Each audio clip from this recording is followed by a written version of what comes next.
Miss, excuse me. Question for you, ma'am. Business owner po ba tayo?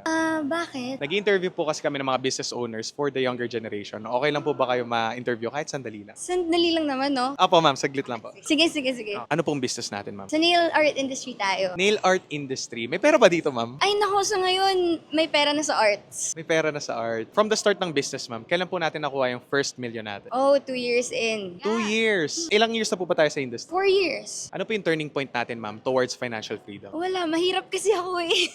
Yun lang yun, ma'am. Straight to the point. Mahirap lang ako eh. Wala tayong magagawa doon. So, napaisip ako na kailangan kong kumilos. Ganda, ma'am. Straight to the point. Dumating na ba sa time na nalugi tayo sa business? Actually, marami na akong mga businesses na bumagsak. Pero itong industry lang na to yung talagang okay pa din. So sabay-sabay ito, ma'am, na business? Yes, sabay-sabay siya. Ano kaya sa tingin niyo yung dahilan kung bakit yung business niyo na nails, hindi siya nalugi, unlike dun sa iba nating mga business na nalugi? Kasi dito passionate ako eh. Kasi parang doon mo makikita na user ka ng product mo. So doon mo mas ma-express na oo nga, ganito yung kailangan ko. So mas makikita mo sa tao na ito kailangan nyo to.